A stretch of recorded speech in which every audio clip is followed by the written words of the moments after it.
arrêté de travailler depuis 1 an et demi. Oui.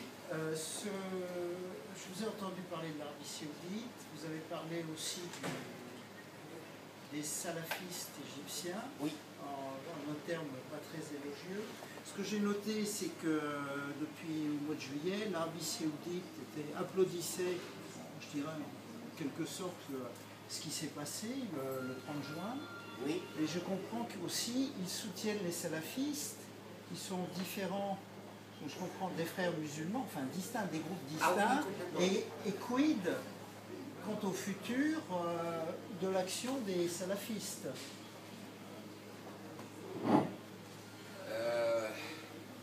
C'est une question. Oui, c'est une question. Ou est-ce que vous voulez mon opinion? Comment sentez-vous les choses? Ça va encore barder là.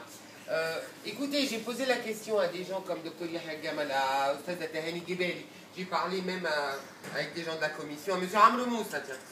Je leur ai dit, mais qu'est-ce qu'ils ont ces salafistes?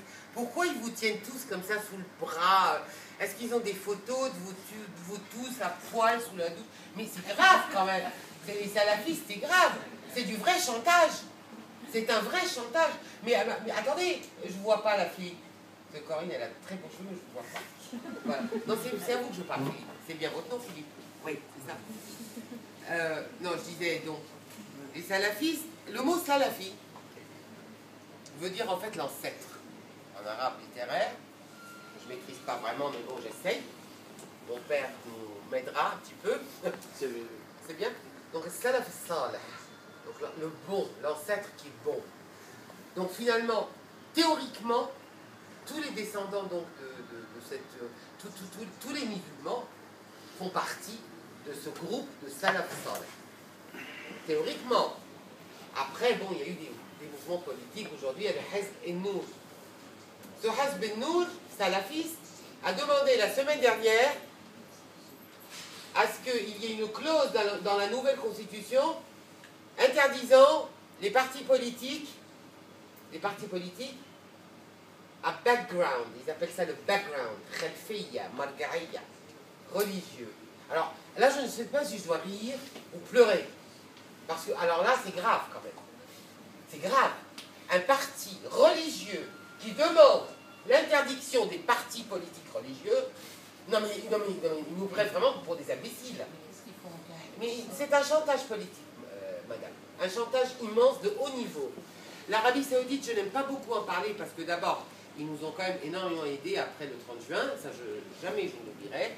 Mais évidemment, ils nous exportent aussi des idées qui parfois ne sont pas toujours au goût de d'autres cultures, disons, qui sont peut-être bien pour eux, mais forcément ne vont pas être bonnes pour tout le monde. J'en dirai pas plus. C'est quoi ça? Encore une autre question, s'il vous plaît. Moi, je voulais juste un commentaire sur ce que vous dites. Vous avez raison de dire qu'il y a 60 ans, nous payons le prix fort de notre silence pendant 60 ou 70 ans, depuis le coup d'État de Nasser qui a été appelé plus tard révolution, etc. Comme vous voulez, l'exploitation de l'ignorance du peuple, etc. Vous avez entièrement de raison pour ça. Et je suis parmi les premiers qui refusent, parce que quand je revenais au Caire, me balader au Caire, je trouvais les plus beaux clubs, les plus bels endroits, c'est l'armée. J'ai même des amis qui sont très haut placés dans l'armée, des colonels, des trucs comme ça.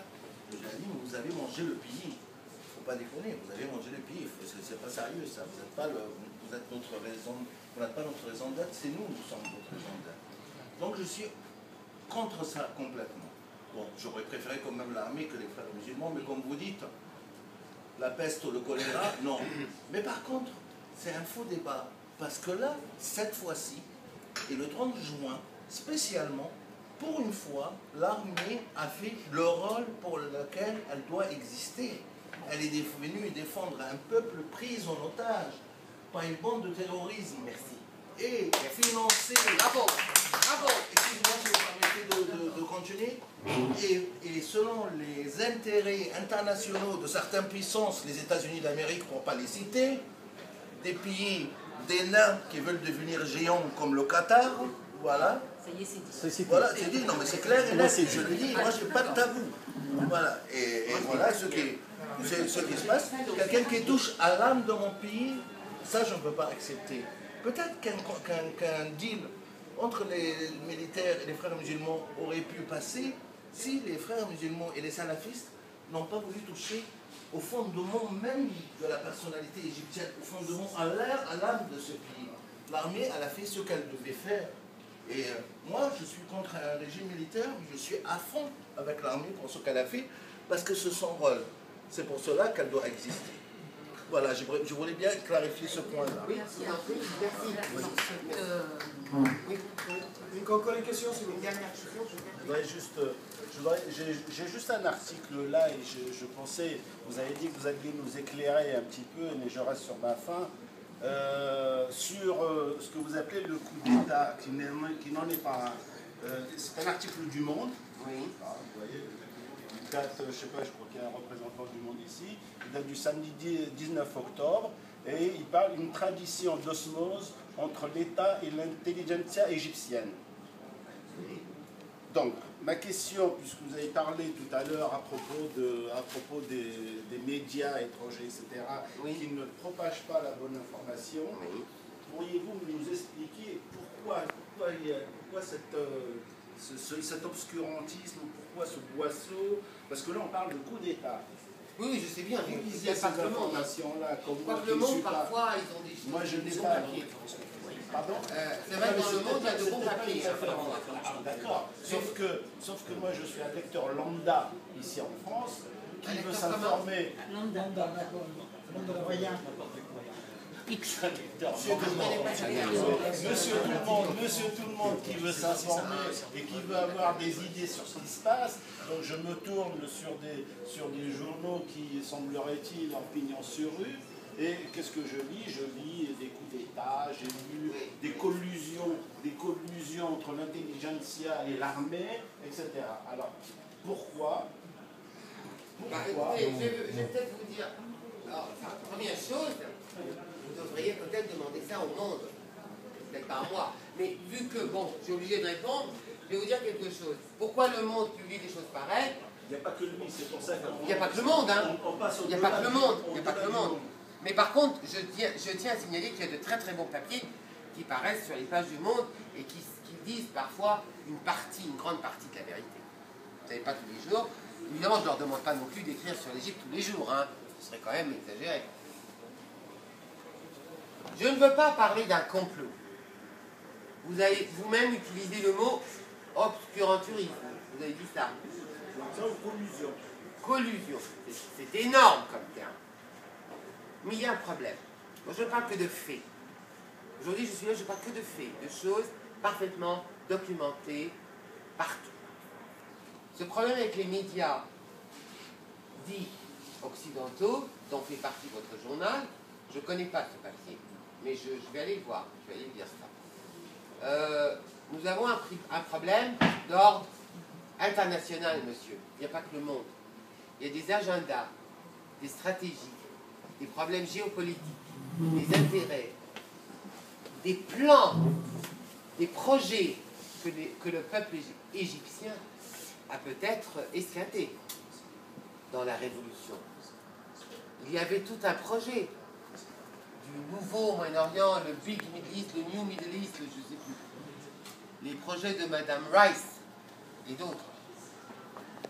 Que le peuple égyptien, ben, il a dit non, non. Nous avons notre propre volonté. Alors maintenant, est-ce que ça va continuer? Est-ce que vous allez encore voir des papiers comme ça? Oui. Malheureusement, oui. Pendant un moment, oui. Il y en aura. Et pas que dans le monde. Alors le monde est un nom prestigieux. C'est une institution. Mais vous êtes là aujourd'hui. Et ça, c'est un immense progrès pour notre cause. Ma cause à moi. Comment contrer cette attaque acharnée des médias étrangers? Votre présence ici me prouve que vous aviez peut-être envie de savoir, d'en savoir un petit peu plus, d'aller plus profondément dans ces sujets-là. Mais malheureusement, je ne sais pas s'il y a un problème entre l'armée et l'intelligentsia. Why not? Peut-être. Mais malheureusement, je dois quand même vous dire que la désinformation, pour l'instant, c'est elle qui règne. Nous essayons de la contrer, de contre-attaquer. Mais comme je disais tout à l'heure, je ne connais pas les raisons pour lesquelles le monde et tous les autres confrères et consoeurs ici, en Occident, publient de telles salades et vous informent de façon aussi négative. Je ne sais pas, je ne connais pas les raisons. Vous devriez peut-être leur écrire, je ne sais pas. Hein? Mais par contre, je vous assure qu'en Égypte, nous parlerons très bientôt d'une campagne nationale qui deviendra donc internationale pour envoyer des informations tout à fait vraies, documentées et honnêtes vers l'Occident. J'espère que j'ai pu en partie répondre à votre question. Merci. Voilà, avant de clôturer, on va laisser un petit mot aux deux personnes qui ont permis à cette séance d'avoir lieu, à Evin et à Alfie. Evin, à toi. Eh bien, d'abord, je veux vous remercier tous d'être là aujourd'hui parce que je pense que c'est un sujet qui nous concerne tous et je comprends très bien votre question et on se la pose tous parce qu'avant la presse courait derrière nous pour aller à la télévision, aujourd'hui nous évite. On a l'impression qu'en France, on évite d'inviter des laïcs à la télévision, des musulmans laïcs ou des Égyptiens laïcs, peu importe leur religion. Effectivement, ce n'est même plus propre à la France, même au Canada, nous avons le même phénomène. Donc ça fait poser beaucoup de questions, c'est clair. Par contre, j'aimerais bien répondre aussi à la question de Malek Ferguson. Je pense qu'il y a une différence déjà entre le SCAF et entre l'armée de Sisi aujourd'hui. Je pense que je donnerai un crédit, effectivement, comme Amir l'a dit, c'était le moment d'intervenir, sinon nous étions vraiment dans une guerre civile. Nous avons fait beaucoup de démarches, on s'est beaucoup battu pour expliquer cela. Aujourd'hui, nous voyons la police qui est là, nous sommes en France, pour nous protéger en France, à Paris, contre les attaques des frères musulmans qui sont à répétition sur le territoire français.